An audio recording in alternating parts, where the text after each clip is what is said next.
करो सर्वाध्याय। कार्तिक महात्म्य। बोलो विष्णु भगवान की जय। 30वां अध्याय।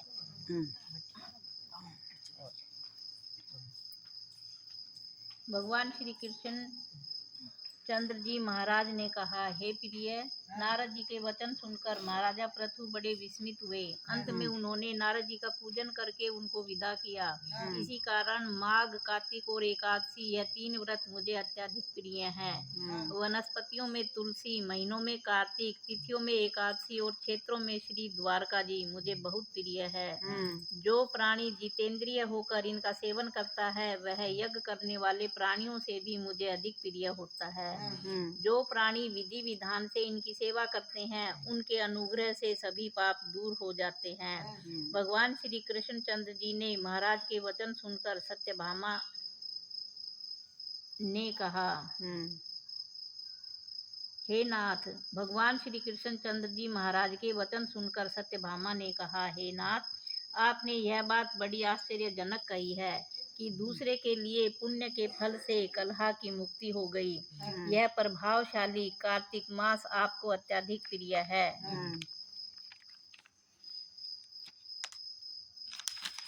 कि जिसे पति द्रोह का पाप केवल स्नान के पुण्य से ही नष्ट हो गया। दूसरे प्राणी द्वारा किया हुआ पुण्य उनके देने से कैसे मिल जाता है, यह आप मुझे बताइए। इस पर भगवान श्री कृष्ण जी महाराज ने कहा, बिना दिया हुआ पुण्य और पाप जिस कर्म द्वारा मिलता है, सो सुनो। सतयुग में देश, ग्राम तथा कुलों का दिया पुण्य या पाप मिलता था, किंतु कलयुग में केवल कर्ता को ही पाप और पुण्य का फल भोगना पड़ता है। संसर्ग न करने पर भी यह व्यवस्था कही गई, और संसर्ग जैसे पाप व पुण्य दूसरे को कैसे मिलते हैं, उसकी व्यवस्था भी सुनो। पढ़ाना, यज्ञ कराना और एक साथ भोजन करने से पाप पुण्य का आधा फल मिलता है। एक आसन पर बैठने तथा एक सवारी चढ़ने से, श्वास के आने जाने से पुण्य व पाप का चौथा भाग प्राणी मात्र को मिलता है। स्पर्श करने, भोजन करने और दूसरे की स्तुति करने से पुण्य और पाप का 6वां भाग मिलता है। दर्शन करने, सुनने तथा ध्यान करने से मनुष्य को पुण्य और पाप का 10वां अंश मिलता है। दूसरे की निंदा, चुगली और धिक्कार करने से उसका 100वां भाग मिलता है। पुण्य करने वाले मनुष्यों की जो कोई सेवा करता है, वह सेवा का भाग लेता है और अपना पुण्य उसे देता है। स्त्री, नौकर और शिष्य के अतिरिक्त जो मनुष्य दूसरे से सेवा करवाकर उसको पैसा नहीं देता, तो वह सेवक उसके पुण्य का भागी होता है। पंक्ति में बैठे हुए भोजन करने वालों की पत्तल जो व्यक्ति लांघता है, वह उसको जिसकी पत्तल उसने लांघी है, अपने पुण्य का 6वां भाग देता है। स्नान तथा ध्यान आदि करते हुए मनुष्य से जो व्यक्ति बातचीत करता है या उसे स्पर्श करता है, वह अपने पुण्य का 6वां भाग उसे दे डालता है। जो मनुष्य धर्म के कार्य के लिए दूसरों के लिए धन मांगता है, वह पुण्य का भागी होता है। ठीक उसी प्रकार जिस प्रकार दान करने वाला पुण्य का भागी होता है। जो मनुष्य धर्म का उपदेश करता है, तत्पश्चात से श्रोता से याचना करता है, वह अपने पुण्य का 6वां भाग उसे देता है। जो मनुष्य दूसरों का धन चुराकर उससे धर्म करता है, वह चोरी के पाप का फल भोगता है और शीघ्र ही निर्धन हो जाता है। और जितना धन चुराता है, वह पुण्य का भागी होता है।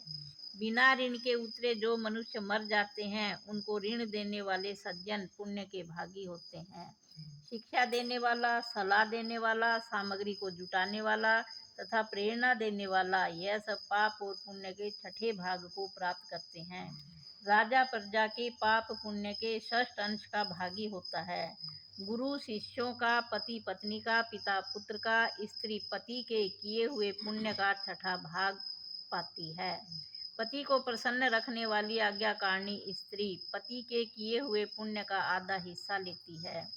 जो पुण्य आत्मा पराये लोगों को दान करता है, वह उनके पुण्य का 6ठा भाग प्राप्त करता है। जीविका देने वाला मनुष्य जीविका ग्रहण करने वाले मनुष्य के पुण्य के 6वें भाग को प्राप्त करता है। इस प्रकार दूसरों के किए हुए पुण्य अथवा पाप बिना देने के भी दूसरे को मिल सकते हैं, किंतु यह नियम जो कि मैंने बतलाए हैं कलयुग में लागू नहीं होते। कलयुग में तो एकमात्र कर्ता को ही अपने पाप व पुण्य भोगने पड़ते हैं। इस संबंध में एक बड़ा पुराना इतिहास है जो कि पवित्र भी है और बुद्धि का देने वाला भी।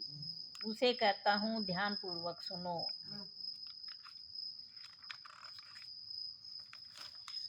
31वां अध्याय। भगवान श्री कृष्ण जी महाराज ने कहा, पहले उज्जैन में एक महापापी और दुरात्मा धनेश्वर नामक ब्राह्मण रहता था। वह रस, चमड़ा और कंबल आदि का व्यापार करता था। वैश्यागामी था, मद्यपान आदि बुरे कर्म किया करता था। क्योंकि वह दिन रात पाप में रत रहता था, इसलिए उस व्यापार के लिए वह नगर नगर घूमता था। वह एक दिन महिष्यमतीपुरी में जा पहुंचा। महिष्यमतीपुरी चूंकि राजा महिष ने बसाई थी, इसलिए वह राजा के नाम पर ही विख्यात थी। नगरी के पास ही पाप नाशनी पुण्यकारिणी भगवती नर्मदा बहती थी। उस नदी के किनारे देश देशांतर से आए हुए यात्री कार्तिक व्रत करने के लिए कुछ दिनों के लिए ठहरा करते थे। उन कार्तिक व्रत करने वाले प्राणियों को वहां ठहरा देखकर वह दुष्ट धनेश्वर भी इधर उधर व्यापार करता हुआ 1 मास के लिए वहां ठहर गया। अपने माल को बेचता हुआ वह नर्मदा नदी के तट पर घूमता हुआ ब्राह्मणों को देव पूजा में अक्सर लगा हुआ वह देखता कि कोई तो पुराण पढ़ रहा है, कोई सुन रहा है, कोई भगवत कीर्तन कर रहा है, कोई भजन सुन रहा है, कोई ध्यान में लीन है और कोई तुलसी की माला धारण किए हुए है। बस इसी तरह वह भगवत भक्तों के बीच में रहा और वैष्णवों के दर्शन करता रहा, उनको स्पर्श करता रहा, उनसे वार्तालाप करता रहा और भगवान विष्णु के नाम स्मरण के पुण्य को अर्जित करता रहा। वह कार्तिक के व्रत की उद्यापन विधि तथा जागरण को भी देखता रहा। उसने पूर्णिमा को देखा कि व्रती ब्राह्मणों तथा गौओं को भोजन करवा रहे हैं, उनको दक्षिणा आदि दे रहे हैं। उसने नित्य प्रति भगवान शंकर की प्रसन्नता के लिए होती दीपमाला भी देखी।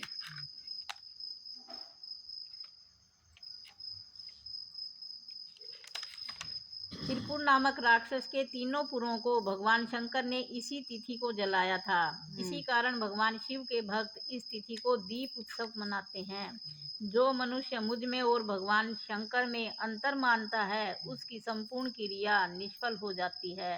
धनेश्वर वहाँ की पूजा विधि देखता हुआ इधर उधर घूम रहा था कि उसे एक काले सर्प ने काट लिया और वह भूमि पर गिर पड़ा। उसकी यह दशा देखकर वहाँ के दयालु भक्तों ने उसको चारों ओर से घेर लिया और उसके मुंह पर तुलसी दल मिश्रित जल के छींटे देने लगे। और जब उसके प्राण निकले तो यम के दूत उसे बांधकर कोड़ों से मारते हुए यमपुरी को ले गए। उसे देखकर चित्रगुप्त ने यम से कहा, इसने बाल्यकाल से लेकर आज तक बुरे काम ही किए हैं। इसके जीवन में पुण्य तो लेश मात्र भी दिखाई नहीं देता। यदि मैं पूरा 1 वर्ष आपको सुनाता रहूं तो भी इसके पापों की सूची समाप्त नहीं होगी। यह महापापी है, अतः इसको 1 कल्प 1 घोर नरक में डालना चाहिए। चित्रगुप्त की बात सुनकर यमराज ने बड़े क्रोध में भरकर उसको अपना काल नेम के समान भयंकर रूप दिखाते हुए अपने अनुचरों को आज्ञा दी। उसने कहा, हे प्रेत सेनापतियों, इस दुष्ट मूर्ति को मुद्गरों से मारते हुए कुंभीपाक नरक में फेंक दो। भगवान श्री कृष्ण चंद्र जी महाराज ने कहा। यह सुनकर प्रेत सेनापति ने मुग्दरों से उसका सिर तोड़ते हुए कुंभीपाक नरक में ले जाकर खोलते हुए तेल की कढ़ाई में छोड़ दिया। प्रेत सेनापतियों ने जो ही उसे तेल की कढ़ाई में फेंका, त्यों ही लपलपाती हुई आग अपने आप ठंडी हो गई, जैसे कि प्रहलाद को अग्नि में डालने से वह अग्नि ठंडी हो गई थी। यह विचित्र घटना देखकर प्रेत सेनापतियों ने यमराज के पास जाकर सारा वृत्तांत कहा। यमराज भी सारा हाल सुनकर आश्चर्यचकित रह गए और धनेश्वर को अपने पास बुलाकर स्थिति का विचार करने लगे।